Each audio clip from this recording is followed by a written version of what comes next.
Assalamualaikum students. My name is Haneen Padma Kirmani and I am subject specialist in biology. Our today's lecture is from chapter number 1, Introduction to Biology, and we are going to cover the topics community level, biosphere level, cellular organization, unicellular organization, colonial organization, and multicellular organization. Objectives of our today's lecture is that by the end of the lecture, you will be able to define the term community with different examples, explain the term biosphere, and describe different cellular organizations. Now coming towards our lecture, we are going to start community level. How can we define a community? A community is an assemblage of different populations interacting with one another within the same environment. अब बेटा community को हम इस तरह से भी समझा सकते हैं कि एक कम्युनिटी के अंदर डिफरेंट पॉपुलेशंस रहती हैं. पॉपुलेशंस क्या होती है? Populations are group of similar individuals living at the same time at the same place. So हम कम्युनिटी को ये कह सकते हैं कि जब डिफरेंट पॉपुलेशंस इकट्ठी एक ही एनवायरनमेंट में रहती हैं, हम उसको कम्युनिटी कहते हैं. अब कम्युनिटी के एग्जाम्पल में हम फॉरेस्ट ले सकते हैं. फॉरेस्ट को कम्युनिटी हम इसलिए कहेंगे क्योंकि उधर different plants, micro organisms, fungi और एनिमल स्पीशीज एग्जिस्ट करते हैं, तो इसलिए हम एक फॉरेस्ट को एक कम्युनिटी कह सकते हैं. बट जब हम कम्युनिटीज को डिस्क्राइब करते हैं तो कम्युनिटीज में कोई एक पॉपुलेशन इंक्रीज हो सकती है और एक पॉपुलेशन डिक्रीज हो सकती है, और इसी लिहाज से कुछ कम्युनिटीज कॉम्प्लेक्स होती हैं, जैसे फॉरेस्ट कम्युनिटी हो गई, पॉन्ड कम्युनिटी होगी, क्योंकि उधर मल्टीपल किस्म की पॉपुलेशंस एग्जिस्ट कर रही होती हैं, तो उसकी वजह से हम उसको कॉम्प्लेक्स कम्युनिटी कह सकते हैं. इसी लिहाज से कुछ कम्युनिटी सिंपल हो सकती हैं, जैसे एक फॉलन लॉग. अब एक लॉग या एक ट्री का टुकड़ा अगर पड़ा हुआ है तो उसको भी हम कम्युनिटी कंसिडर कर सकते हैं, क्योंकि उसके अंदर बहुत सारी number of insects, number of beetles, number of different living organisms उधर रहते हैं, तो इसलिए हम उसको एक सिंपल कम्युनिटी कह सकते हैं. अब सिंपल कम्युनिटीज बेटा क्योंकि छोटी होती हैं, उनमें लिमिटेड नंबर ऑफ पॉपुलेशन होती है, तो उसकी वजह से बहुत सारे फैक्टर्स उस पर इफेक्ट कर सकते हैं, जैसे बायोटिक फैक्टर्स जिस तरह प्लांट्स, एनिमल्स, डिकम्पोजर्स, या एबायोटिक फैक्टर्स जैसे एयर, वाटर, सॉइल, ये सब जो हैं ये सब उस पर इफेक्ट कर सकते हैं. बायोटिक फैक्टर्स हम कहते हैं लिविंग ऑर्गेनिजम्स को, जैसे प्लांट्स हो गए, एनिमल्स हो गए, डिकम्पोजर्स हो गए. एबायोटिक फैक्टर्स हम कहते हैं नॉन लिविंग फैक्टर्स को, जैसे एयर, वाटर, सॉइल एक्सेट्रा. इसके बाद जो नेक्स्ट लेवल आता है बेटा, इसको हम कहते हैं biosphere level. Biosphere is the part of earth that is inhabited bye organisms communities. Biosphere में बहुत सारे इकोसिस्टम्स एग्जिस्ट करते हैं. अब इकोसिस्टम्स क्या होते हैं? Ecosystems are the places where biotic and abiotic factors interact with each other. Ecosystems में आ जाते हैं desert ecosystems, forest ecosystems, pond ecosystem, lake ecosystem, ये सारे मिलके एक लेवल बनाते हैं जिसको हम कहते हैं बायोस्फीयर लेवल. बायोस्फीयर लेवल को हम zone of life on earth भी कह सकते हैं, क्योंकि इस लेवल पे सारे जो लिविंग ऑर्गेनिजम्स हैं वो एग्जिस्ट करते हैं.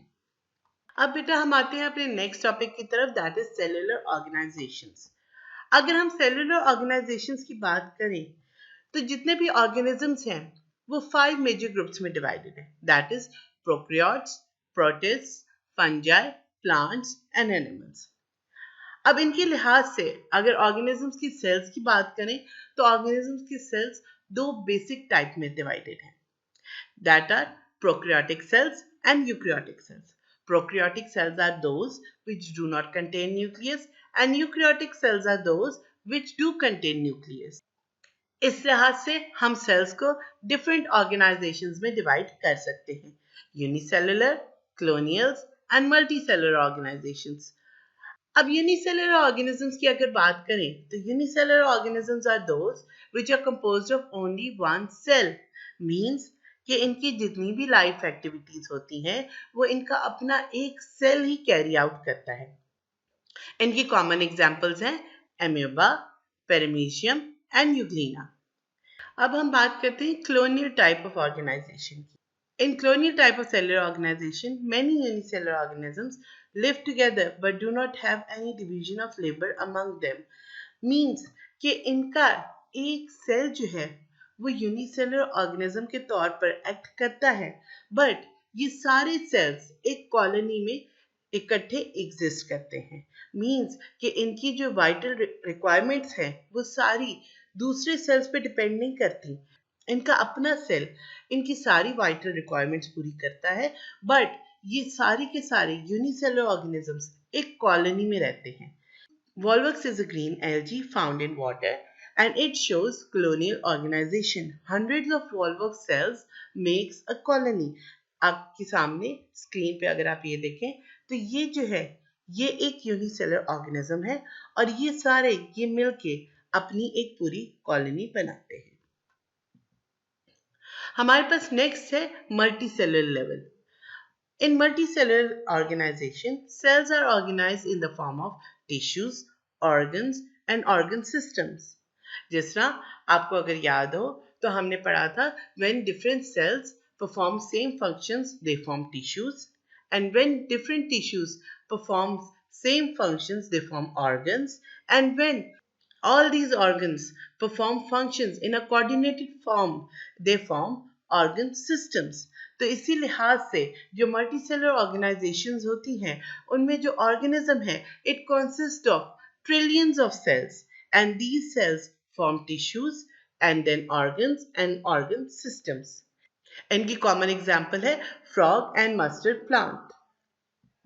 तो बेटा आज हमने क्या क्या पढ़ा है? आज हमने पढ़ा community level, biosphere level, cellular organisation, unicellular organisation, colonial type of organization and multicellular organization. अब आपकी ये छोटी सी असाइनमेंट है जो आपने करनी है। आपने इन मल्टीपल चॉइस क्वेश्चंस के आंसर्स लिखने हैं। The part of earth inhabited by organisms community is known as population, biosphere, community or individual. Dash is a green alga found in water that shows colonial organization. Volvox, Euglena, Paramecium, amoeba. Forest is an example of population, biosphere, individual or community. Areas where living organisms interact with non-living components of environment, habitat, ecosystem, colony or organization. I hope आपको आज का lecture पसंद आया होगा. If you have any questions, you can contact your teachers in your WhatsApp groups. Thank you.